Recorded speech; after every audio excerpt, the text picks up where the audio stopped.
Hi everyone, my name is Daniel Marbach. I work for a company called Particular Software, and we are the makers of Enservice Bus.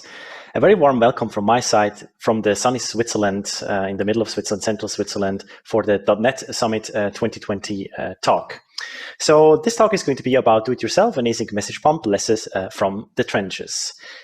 Before I joined Particular Software, I was working for a consultancy company in Switzerland, and we were tasked to build a patient record system that managed roughly 4 million patient records of patients in Switzerland.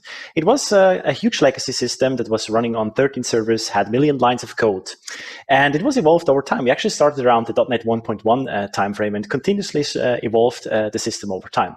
And one day the customer came to us and said, hey, wouldn't it be cool if instead of just doing medical invoicing type of stuff, we would actually extend the system to do general purpose invoicing. And by the way, I don't have a lot of money, but I'm sure you can make it.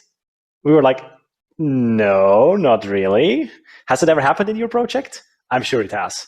Well, because we knew that we somehow have to address the temporal coupling that we had in our architecture to make it possible to deal with all the web shop that are going to be connected to our system for the general purpose invoicing stuff. And those web shop actually are running 24 hours and not like the doctor systems that were mostly running during business hours.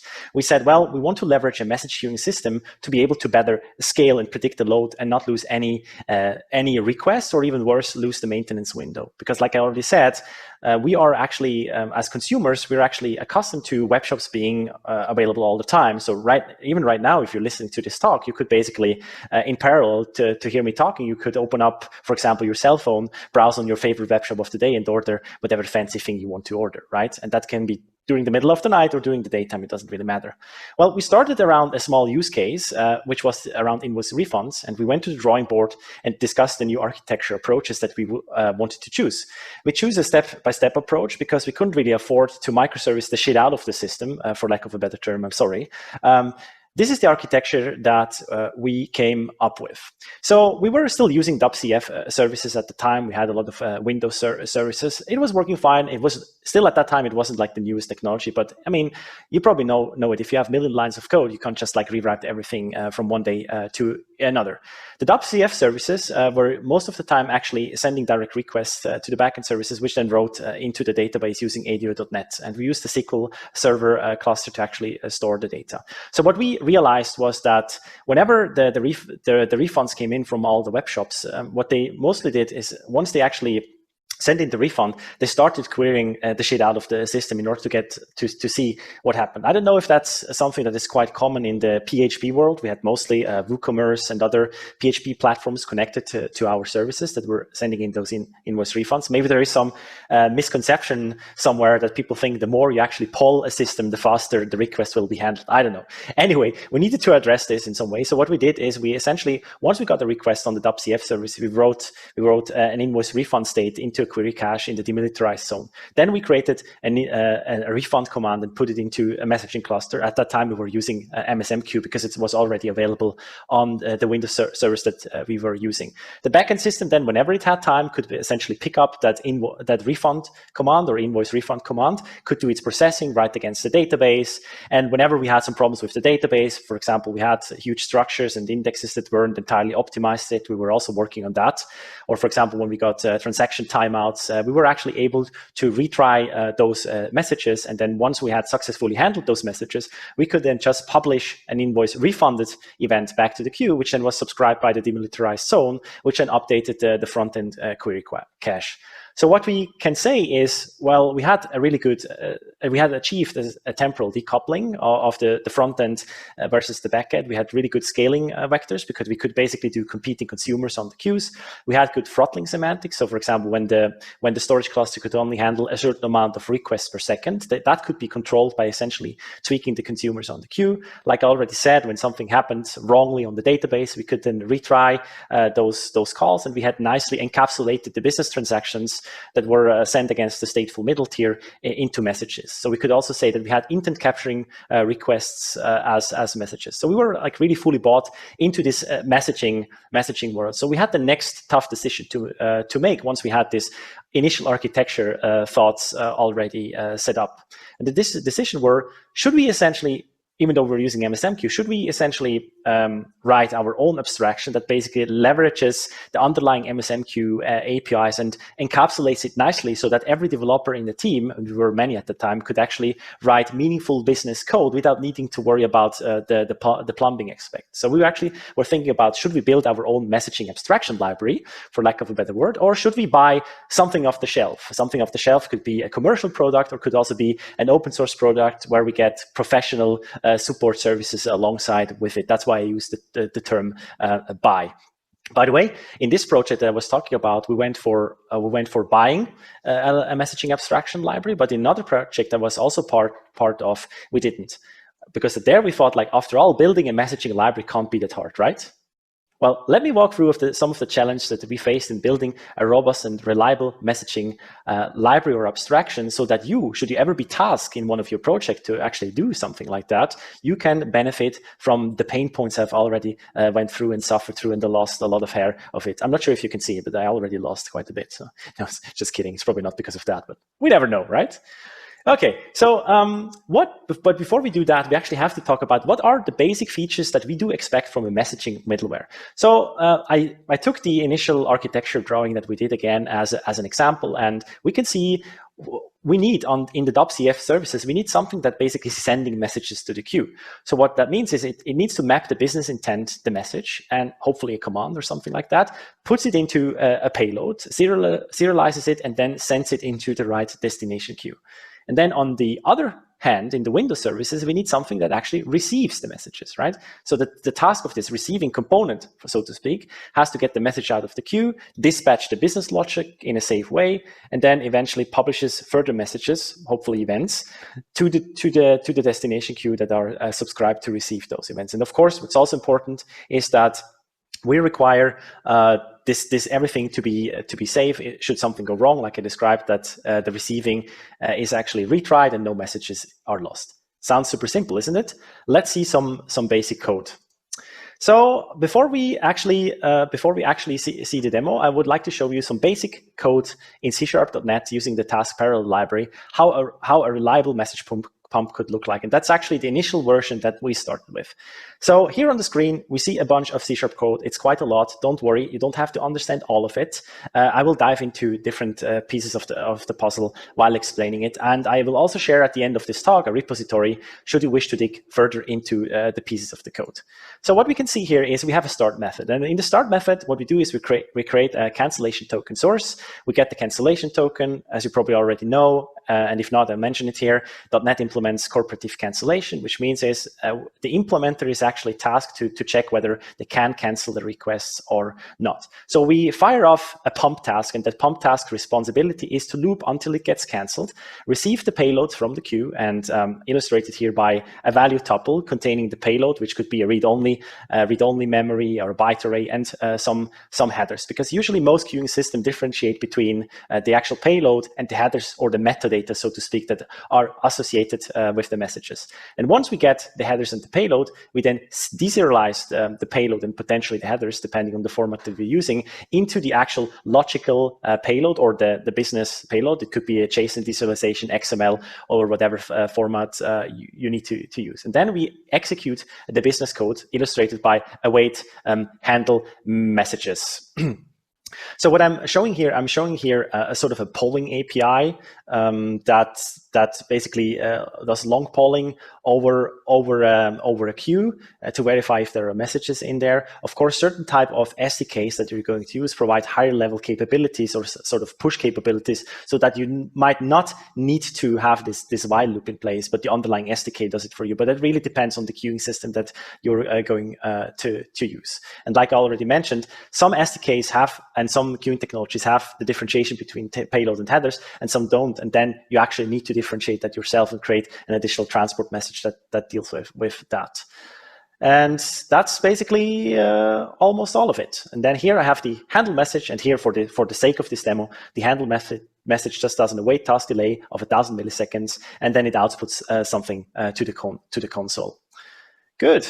And last but not least, we have to stop. So what we want to do is we're saying, okay, Once we're stopping, we're giving the cancellation token 5 seconds to essentially trigger a state change, and then we await the pump task to be completed, and then we dispose all the necessary resources. Here it's the cancellation token source.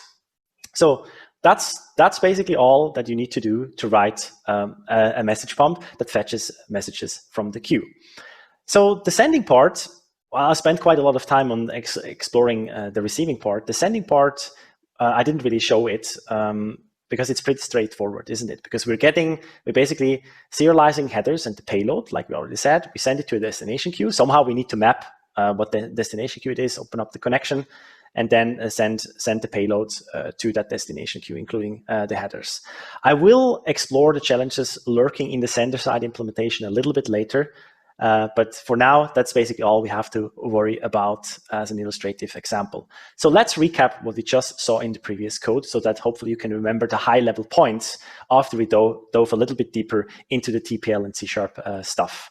So what we can say is, with a little bit of TPL hand waving, some corporative task cancellation 101, and some async sprinkle magic, that we have been able to build a good and robust message pump that really works continuously until something interesting happens.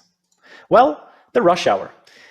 What is the rush hour? Well, in our let's imagine a small web shop out there has this precious item that everyone wants to buy. And then they have some problems. They want to do invoice refunds, or it's even potentially the orders. We're handling the orders over messages. People start buying like crazy, ordering stuff like crazy. And what this code does, let me illustrate it to you with a little diagram.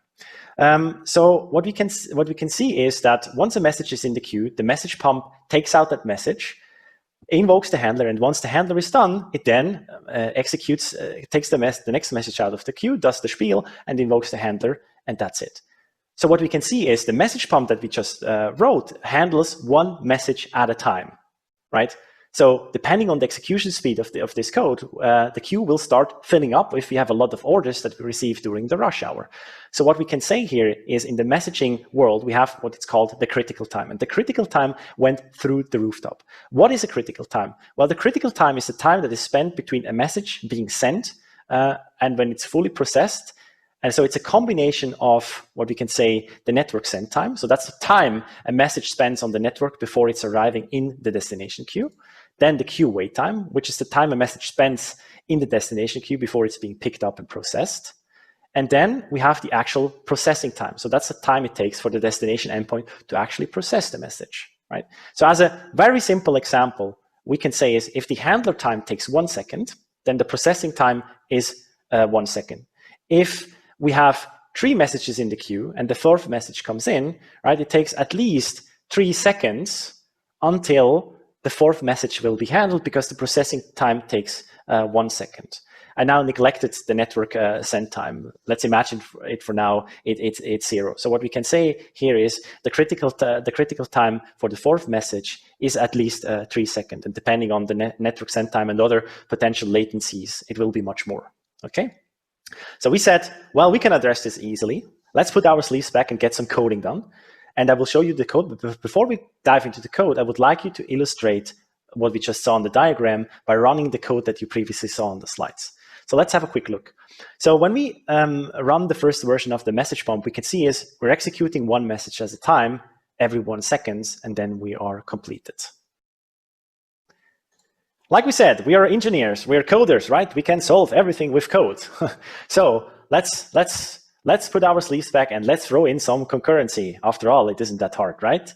Okay, so let's have a quick look what we changed. So this is the new code that we introduced. And again, a bunch of code, probably too much for you to see the details. So I'm going to zoom in right now. But what we can say is we just slightly twisted the previous code. So we said, well, instead of awaiting the actual handling of the message and fetching of the message, how about we just fire and forget the task? Here I'm using this method, fire and forget, which is an empty extension method on top of task. But you could also use the discard operator in later versions of C#. For example, the discard example would look like _ equals fetch and handle message of type of token. And then we are not awaiting the task anymore. So what we can say is, instead of sequentializing the flow, we no longer await it, so we're handling things concurrently. Everything else is the same, and we just have to be careful to log when something goes wrong. And as you can see here on the screen, fetch and handle message does nothing else than just reading, again, the same payload and headers from the queue, deserialize it, handle the message, and the rest is absolutely the same as before. And then we're shutting, when we're stopping, we cancel. This time, I deliberately chose a different value. It's no longer 5 seconds. It's now 100 milliseconds. And you will see why soon in the demo after we did the recap. And then we shut down. So we said, at that time, we said, like, well, since this is just a little change, we don't need to do extensive Q&A. Let's ship it to production. What could go wrong? Well, it worked until this freaking damn rush hour came again. If we only wouldn't be making that much money, right? Life would be so much easier. Oh, wait. We're actually losing money right now. How is that even possible? Well, what we can say is the pump runs with unbounded concurrency right now. So theoretically, until the message queue starts throttling us, the pump is picking us up as many messages as it possibly can without any limitations. Any limitations, though, is actually a lie, right? Because we know that every system has limitations. Well, for example, the code that we call always has limitations unless it's specifically built to not have limitations. But for example, if you're doing regular database calls, the code that gets invoked by the pump at some point in time might be depleting the connection pool resources and start running into weird database and transaction timeout issues due to overloading the database. And once that happens, we lose all the benefits we introduced with the storage-based queues in the first place. Remember, we could have used in-memory queues, but then we have no possibility to scale the queues independently from the process that consumes the messages from the queue. And plus, the process can then grow basically indefinitely in terms of resource usage. So with a file-backed queue, the queuing capability has different scaling vectors in place. But once we start consuming the messages in an unbounded way, all bets are basically off, right? Because the weakest link in the chain, in this example, it is the database, will basically fall apart due to missing throttling. I know I'm deliberately unfair a little bit here with the database. Right? We know that a lot of database can actually scale quite well, but again, every system has its limits. So, for example, the DB connection pool that we have for applications.net might be by default limited to 100 connections. So that means if we have more than 100 messages in the queue, we will try to allocate more than 100 connections, which means we will get try to overreach from the DB connection pool, and then all bets are off, and exceptions will start throwing, and then we get back throttled in the best case, and in the worst case, it will actually crash the process depending on the resources that we are trying to consume, right? So let's have a quick look. And again, I would like to remind you about the 100 milliseconds. So I'm showing you a demo that I ran on my i7 8-core machine. It's already a bit old. It's almost 3 years old. I run it for 100 milliseconds, and this is what I got. As you can see here, is we're now handling multiple 10,000s of concurrent operations at the same time and completely overwhelming my system. And by the way, what I did not mention before, it's not only the queuing system, but it's also the application resources that we're using. Like, for example, the thread pool of the .NET applications has a limited capacity, and the more we actually try to get resources from it, the more it might need to ramp up capacity, the more memory we consume, and then we saturate the machine completely, which can also have ripple effects in many cases, like the CPU switching and stuff like that. So overall, potentially the performance will suffer greatly. So, well, we then thought, okay, so, well, that was a great lesson. We learned something about concurrency and overwhelming the system. So what if we could actually limit the concurrency so that we can tweak the pump to the weakest element in the chain, the code that is called? For example, again, with the standard DB connection pool size of 100 connections, it would be very nice if we could handle the concurrency and limit it to 100 messages concurrently to not overflow or DDoS the system and here the database. Well, we can do that. In .NET, there is, for example, a structure called semaphore slim. It's like a traditional semaphore, but way faster. I'm not sure if you're familiar with the term semaphore. As a really brief example, it's basically like a toll booth on the highway. So, for example, if you have 8 lanes of the highway, the toll booth is basically the semaphore because concurrently it only allows to pass through 8 cars at the same time. And the semaphore with 8 slots would act like a toll lane on a highway with 8 lanes. Yes. So let's have a look. So what we can see here is we introduce this tiny little change. So we introduce the semaphore slim. We give it a max concurrency. It can be number of CPUs. It can be 100, for example, if you want to align it with the DB connection pool or whatever resource you have in place. And hopefully it's configurable because it might depend on the process that you're running. And then before we are trying to fetch more messages from the queue, what we do is we do semaphore wait async.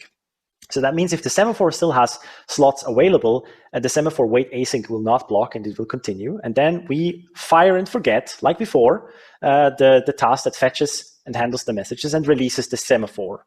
Right? So that means if you have set it to concurrency 5, we basically fall through 5 times and we will try to fetch 5 messages. And then once we reached once we go the 6th time into this loop and we have already acquired all the available slots in the semaphore, the wait async will hang asynchronously until there are slots available and then kick off again. So this allows us to basically dynamically adjust the rate depending on how many slots we have available in the semaphore. That's a really nice way of controlling the concurrency. So, and like I said, the most important part once we have the semaphore in place is also to determine the piece of the code that actually knows we have successfully handled the process and we can release the semaphore. Because if we don't release, then we will actually starve the process because we will not consume anything anymore, right? The rest is exactly the same, deserializing the payload, reading from the queue, handling the messages and all that stuff that you're already familiar with. Okay, and then for shutting down, because now we have a semaphore in place, we actually want to gracefully shut down potentially. What does graceful shutdown mean? Well, graceful shutdown means we're basically giving time to the loop to complete, but we're also saying, well, in some of the cases, what we want to do is we might want to wait until all the currently ongoing handle operations of messages can successfully complete after a given time. So we're basically saying all the concurrently operating requests that we have, or queue fetches, can still go on for 5 seconds. And then we gracefully await the pump task. And then we're saying, well, let's idle until all the semaphore slots are available again. And then we know that everything has completed. Then we dispose the resources and we are done with this code. Okay, let's have a look how this would look like in production. So when we run this demo, we can see that we have continuously, I limited the concurrency to 3. We have continuously 3 blocks of pumping coming in, even though we have already scheduled multiple messages into the queue. So we have a deterministic way of handling the messages, and it's no longer all bets are off unbounded concurrency, and we can actually tweak that concurrency to our needs of the application. So that's a really nice way to actually deal with such systems. So as we can say here is that we can use this on the process level, a simple semaphore slim to control the floodgate and can control the concurrency per process. And then we have tighter control over the runtime behavior of the pump. And that worked really nicely. It was humming along in production, and we never had really big issues. Unfortunately, you probably know that as well, right? It's like as time passes, well, we can say when I was building this messaging abstraction, where I was tasked to do so, building this abstraction was a really, really fun exercise, right? It was so cool because I could distract myself from writing the infrastructure code. I could distract myself by writing infrastructure code instead of fiddling around with these damn business requirements. And I had this basically Mercedes-Benz in my mind. Well, nowadays you should probably say Tesla Model 3 or whatever, right? Because old rusty gas oil machines are no longer relevant. So let's say the Tesla Model 3 in mind. But I was the team lead, right, who originally built this abstraction. And some of my colleagues had to start maintaining the things as well because I didn't really have time anymore to really maintain it. So they started extending the code under pressure. And yeah, you get it. I'm actually claiming it's all my team's fault. No, I'm kidding. Of course I'm not. But you know it is, right? I mean, at some point you have to move on. You have to write more business code because that's where you make the money. You're not making the money unless you are in that business, but you're not making the money with infrastructure code. You're making the money by fulfilling the business requirements of your system. And over time, what you also had is we had more and more requirements that the pump needed to fulfill. So for example, we had requirements like, okay, whenever a message was successfully handled, we want to audit the message that was processed. We want to log it and everything like that. So we started extending it even more and more. We started to make it flextensible, like I say, flexible and extensible, right? So, and this is how the pump potentially really, really looked like. So at first sight, it doesn't really look that more complicated, but there is this fetch and handle and release with middleware. What the heck is this? So let's dive into it a little bit. So we can see here this code. What we have is in the fetch and handle and release with middleware, we have like, okay, we're creating a transaction because we actually found out that it's probably beneficial to have transactions that are wrapping at least a queue, potentially even distributed transaction if you're using something on premise together with SQL Server. And then we also realized, well, we're not just calling static functions, we're actually calling stuff that needs to have dependency injection available. And we want to be able to create a new instance of something that is scoped to the lifetime of the message. Therefore, we need to create a child service provider. And then we also realized that, well, we don't want to like hard code some of the cross-cutting concerns everywhere. We actually want to solve it in a centralized way so that other developers that are using the system don't need to explicitly write that code anymore, like the auditing, the logging, and stuff like that. So we wrote this really complex func handler context, cancellation token, task, cancellation token, task kind of middleware. Oh my God, yes. So that we can actually plug in stuff into the middleware and have sort of a pipeline kind of model to extend it. And then we needed to get access to the child service provider to resolve the message handling infrastructure so that we could then actually handle the message. And we also put an abstraction in place that we called I handle messages that could handle a message of T to actually just be able to focus on the business code, right? As you can see, it's like, okay, well, this piece of code got increasingly complex over time, and we haven't even looked into the sending parts yet. So the interesting part is, depending to whom you talk to in the team, for some, it really looked like an old and rusty car because the people that knew how we could have built it, how we could have made it fancy over time if we had the time and didn't need to focus on the business requirement, for them it was like an old and rusty car and said, yeah, it's going to break apart and parts will fall off because it's so rusty, right? And for some others that we don't really liked it or even didn't really want to touch it, it looked like this crappy banana car. And by the way, that happens when you're procrastinating over a talk and you start Googling for funny car pictures, then you find banana cars. Don't ask me how I ended up there, honestly. Okay, but for some people, that's like, oh, this is nice, this is fancy, it really looked like this. Right? Whenever I look at this picture, I'm like, okay, that's funny. It's like, how did the guy build this car? And he was like super excited. And his girlfriend looks like, yeah, I don't know what I'm doing here. It's kind of embarrassing. Anyway, that's probably the feeling that some of my team members had as well.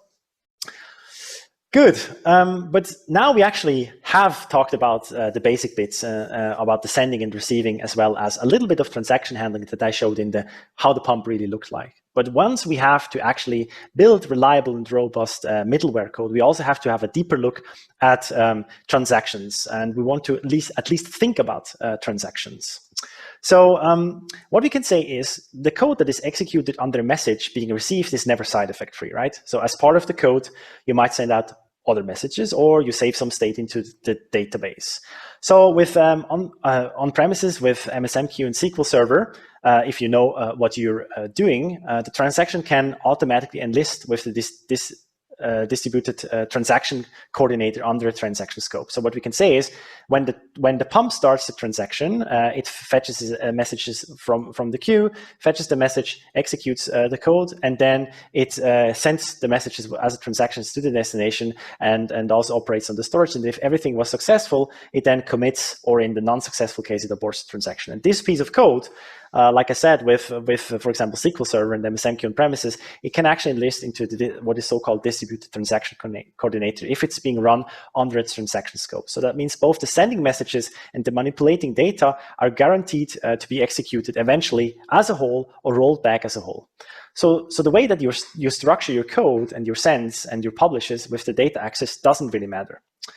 In some regards, if you don't have the distributed transaction coordinator, but you're using the same system to store your messages as well as storing your business data. For example, you could imagine yourself doing queuing over SQL Server.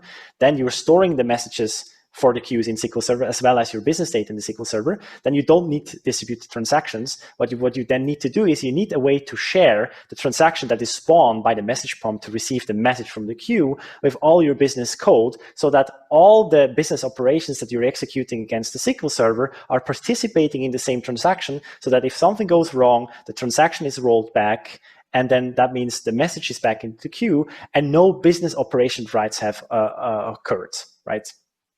So if you need more The problem is that with the distributed transaction coordinator, and sometimes also with transaction sharing, these operations can be quite costly. It's extremely costly with the distributed transaction in place, because that two-phase commit protocol has a high overhead, and your throughput can actually fall down by an order of magnitude. So if you need more throughput, for example, in premises, you might want to move to RabbitMQ. Right, from maybe MSMQ to RabbitMQ. And so at that point, you're not only throwing away all the underlying plumbing code, but your move to this different technology also has a larger implications on how you write your code and how your code might behave at runtime. So what we can say is RabbitMQ doesn't provide what is called cross-queue transactions. It only supports what we call receive-only transaction. So in this mode, in the receive-only transaction mode, the receive operation is wrapped in a transport native transaction. The native transaction is implemented by either ACKing or NACKing the message depending on the outcome that you want to achieve. So this mode guarantees that the message is not permanently deleted from the incoming queue until at least one processing attempt, including storing user data and sending out messages, is finished successfully. So in this mode, some or all the handlers might get invoked multiple times, and partial results might be visible. So we have the concept of partial updates, where one handler succeeds updating the data, but others didn't. And we can see it here illustrated in this picture. What we can see is, if as part of the message handling infrastructure, we're executing two pieces of code concurrently, two handlers, so to speak, one is successful and successfully writes into the database. The other one failed. It failed to write to the destination. It also failed to write to the storage. Once the message is nacked on RabbitMQ and rolled back, or any transport that only supports receive-only transaction, what it means is the successful handler update on the storage will still be written. The side effects of the red handler will be rolled back, potentially by accident. But we can essentially get any in-between states of partial updates visible in the system. But there is also what I call the partial sends, where some of the messages have been sent and others don't. So what it means is, like in the previous example, even if it's just one code, even if you're not executing concurrent code, what we can say is that, for example, we write to the database, which is successful. We write to destination 1, and then we try to write to destination 2, which might be on the same broker, but temporarily the connection might be unavailable, or it might be on a different broker that we need to connect to that has different SLAs, and then that one is down. Therefore, we fail to write. And then if you're not writing the code in correct way, we might miss that fact. So that means destination 1 will already have the message, but destination 2 will not. And we will also have written all the side effects into the storage. So the next time we retry that message, we again have 3 potential failure scenarios that can go wrong. So what we can say is, when we're using this mode, all handlers must be idempotent. What that means is, it's just a fancy term of saying the result needs to be consistent from a business perspective, even when the message is processed more than once. And the position of the code, where you place it, where you write the message sends, how you act the message or nack the message, has to be really precise. And if you're not putting the code into the right place, and if you forget certain scenarios, what it means is your code will not be robust anymore. And then in the worst case, because we're handling business transactions as messages, it could mean that we're losing messages. And losing messages always means, in that world, you're actually losing money because you're losing the business intent, right? So that's really crucial. But what happens if you need to move your code to the cloud because your on-premise data center is no longer cost-effective, or the new CTO of the company has this lift and shift strategy because it's the fancy word of the day to move to the cloud, or whatever logical or illogical reasons you might have to move to the cloud, right? Depending on where you go. For example, if you go to AWS SQS, it only provides receive-only transaction modes. But the transaction is implemented using a timeout mechanism called visibility time. And like the slide says, is once you're moving to the cloud, we are basically cloudy with a chance of failure. And I'm going to talk a little bit about the different things that you need to take into account if you're using cloud-based transport. Again, coming back to AWS, should you choose to go to AWS, you might stumble upon SQS, and that's a receive-only transport transaction using message visibility timeouts. What that means is, once we start handling a message for the time of the message visibility, which by default is 30 seconds, by the way, what's going to happen is the message will be not visible in the queue. Once the timeout is over, then the message is visible again. So what that means is until the processing is not done, the message and the timeout is not yet over, the message is not visible. But let's imagine our business code requires more than the previously mentioned 30 seconds. What that is going to mean is that after 30 seconds of processing the business intent will reappear in AWS SQS. Therefore, it can be picked up by the same endpoint if the endpoint has multiple concurrencies and it still has slots available in the semaphore, or if we're doing competing consumer, having the same endpoint scaled out, it can be picked up by another endpoint, therefore completing the same business transaction potentially at the same time or in different times, but we handle it multiple times. And by the way, if you're in Azure, and using, for example, Azure Storage Queues also implements transactions with message visibility timeout. If you're in Azure and you're using Azure Service Bus, then many people don't know that the broker natively supports what we call Sense with Atomic Receive. I'm going to talk a little bit about what Sense with Atomic Receive means.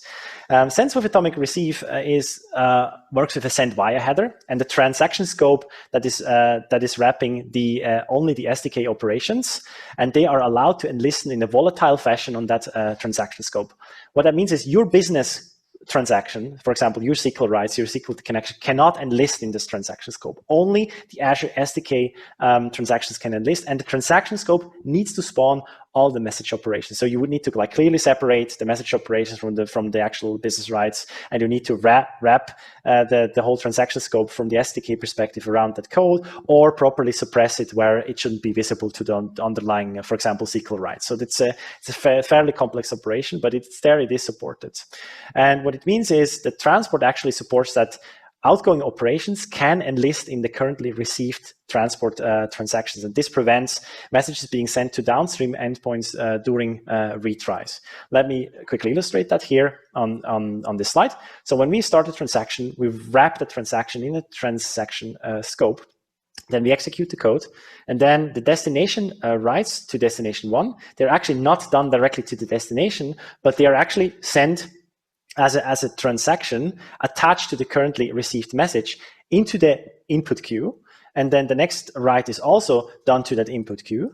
And then we do our storage operations. And then once we commit a transaction, we also tell the broker, hey, we're actually done. And via that send via header, the broker actually figures out where the messages need to go, and then reliably transfer the messages from the input queue to the destinations queue. Well, it's not actually the input queue, it's actually a special transfer queue, but that's details that are not that relevant. Should you be interested, feel free to give me a shout out on Twitter, and I will show you some links that you can deep dive into. So what we actually have is we have the same transactional guarantees as receive only, but in addition, it prevents occurrence of what we call ghost messages, since all outgoing operations are atomic with the ongoing receive operations. But of course, as you saw in the picture, the storage rights, they're independent from that transaction. So we're only preventing the problem of duplicated sends to destinations. So that's so far about the transactional capabilities of a transport. When our code needs to embrace the cloud or even remote resources in efficient manner, we have to take latency and bandwidth into account as well. So in the cloud, there is this term, I think it was probably coined by Scott Hanselman, but I'm not really sure. But I've heard it on a Scott Hanselman blog post a few years ago. There's this concept called penny pinching, right? Because what it matters is its cost effectiveness of the code that is running in the cloud. So every request to the broker, for example, to Azure Service Bus counts, right? Because we are actually billed by operations per second.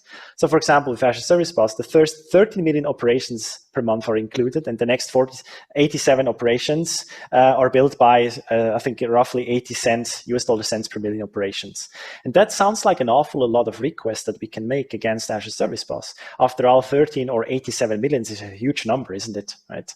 Well, if you do the math and just assume that you have 87 million operations, it roughly boils down to 120 requests per hour. And that's not much, considering that every receive operation against Azure Service Bus is one operation. Every send also counts as one operation. And for Azure Service Bus, we're also getting charged by the number of MQP connections. And the first 1,000 connections per month are included on the standard tier. And after that, we're getting charged by I think, roughly 3 cents US dollars per connection per month. So we need to take that into account. But it actually, things are getting worse. Let's say, considering your code sends a message out, for example, in a for each loop, after a message was received. If you do the naive approach, every send operation is an operation against the broker. So in order to maximize the cost savings and reduce the latency that we have between our code, even if it's running in the same data center, there will be latency. If it's running outside the data center, then it's even worse, right? Because the latency between where your code is running to your closest data center is going to be in the order of tens of milliseconds, unless you're buying a dedicated lane to the data center. But then we're talking also about different costs being involved. And that also the latency is not fixed, right? It might depend depending on the other traffic that is going on the connection towards the data center. So it might, for every request, it can actually be different. So in order to deal with that, in order to maximize the cost savings, what you have to do is we have to put as much as we can into one single call. And batching is a concept that we can apply here. By the way, and batching also helps to deal with what I previously called ghost messages, because we batch more requests into a single request, but that's a topic of another talk. Let's have a look at how batching actually can be applied. So I hand-waved a little bit this batching concept on the previous slide and talked about latency and operation costs, but and I said as much as we can batch into a single request or in a single call. Unfortunately, every transport has different constraints when it comes to how much data you can put into a single call. So for example, with Azure Service Bus, depending on the tier, can batch up to 256 kilobyte data in the standard tier. I think at the premium tier, it's roughly 1 megabyte of data. With AWS SQS, it's also 256 kilobyte with storage queues, although it's only 64 kilobyte. With RabbitMQ, especially on premises, you can shuffle as much data as you want, but you are actually limiting your throughput because you're actually, the more you batch into a single call, the more memory RabbitMQ requires, the more resources, which has an effect on that broker and all the connected clients. So you need to be smart about those decisions as well. But what you're faced with is you actually need to write smart batching logic that figures out the payload, headers and the body, and how much data can be put into a single call while still being able to keep all the transactional guarantees, right? Plus, you have to deal with the SDK and broker depending behavior. So for example, here, what we can say is if you have 256 kilobyte and we have pretty large messages, we might be able to have 2 messages in one batch, 256 kilobytes, and then potentially 5 other messages in the second batch and 2 other messages in the third batch. So we need to dynamically allocate messages that we're sending as part of the same batch, so that we are still complying with the broker's needs. And again, for example, if you send with atomic receive with Azure Service Bus, what you also have to do is you can only batch things together that go to the same destination. So that means if you're sending out multiple messages to destination 1 and destination 2, you can only have in a single batch operations that are going to destination 1, and in another batch all operations that are going to destination 2. And of course, those batches need also to be subdivided depending on the size of the messages. With AWS SQS, what's worse is that, for example, you can send batches of individual messages, but then the broker tells you that some individual messages within that batch actually failed, and then you have to retry those individual messages. So pretty fun times. So now we have the basic bits. We have the basic building blocks of sending, receiving, dealing with transactions, and also smart batching to do the necessary penny pinching in the cloud, so that you can build your own robust and reliable message pump. But as we know, when our software grows, the demand that we have on that infrastructure, library, and framework, that grows as well. So basically, we're living on the edge of sanity. So, because what about if we, for example, need to do delayed delivery? So, for example, we want to leverage the queuing technology to send messages into the future, or to apply back pressure when we can't handle it. For example, we're saying, let me give that message back in 30 seconds. Then we also want to do scaled out competing consumers on the same queue. We need to manage the state, for example, of the things that are going on. We need to adjust the runtime information like routing, depending on the topology that we're using. We need to think about the topology because, for example, Azure Service Bus has concepts like topics, subscriptions, and queues. And we need to think about what is a topic, how does it map to queues, how do we use subscriptions, where do we receive from, on all that kind of decisions we need to make. And there is also the human factors that go beyond the code. So, for example, who is going to write documentation? Do we have time to write documentation? How do you teach new developers that are joining the team how the system works and how it can be evolved? And what happens if you, the mastermind who wrote that code, leaves the team? But that's only the tip of the iceberg, because once we are relying on that library that we wrote, we're leveraging this distributed system, we most of the time also have a distributed systems mess, right? Because how do we know what's going on in the system? How do we troubleshoot it? How do we monitor it? How do we visualize what's going on? And how do we determine whether the consumers that we have in place can still cope with the load that we currently have on the queues? And once it's in production, and for example, the CEO just acquired a new company, and the CEO comes to your team and asks them, well, we just acquired this company. Can the system handle this load? Or if you have an outage in production, we have no insights, then we are pretty much flying blind. So what we can say is these distributed systems, they are pretty complex, and there is no denying that. So you need proper tooling to make sure everything is running properly and to get insights into the system. And using a monitoring system is not too hard. Setting up all the hooks in the middleware might be non-trivial though. So of course you can then, once you have set up that in the middleware, you can start shipping the data to things like Application Insights, Grafana, Prometheus, or whatever fancy tool of the day that you think you need to be using, so that you're getting insights into what is running in the system, like visualizing the routes that the messages are taking, visualizing the critical time that we talked about, the processing time that we talked about, the number of retries going on in the system, the failure rates, and so on. Good. Well, to wrap things up, I really strongly encourage you to try this yourself on a personal project or a small part of your work project. I mean, I believe that knowing the inner workings of a message pump is highly valuable, even if you don't end up using it in production. Because I think being armed with this knowledge that I just gave you, it helps you to make the right trade-offs in your project when it comes to make or buy decisions. That's all. Thank you very much for listening. It was a pleasure for me to talk to you. The slides, you can find them on github.com/DanielMarbach/message pump. And we also, a few details about me, should you wish to get in contact with me. My name is Daniel Marbach. Again, I work for Particular Software.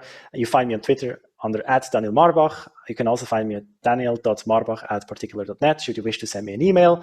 You'll find me blogging under planetgeek.ch. And thank you very much again.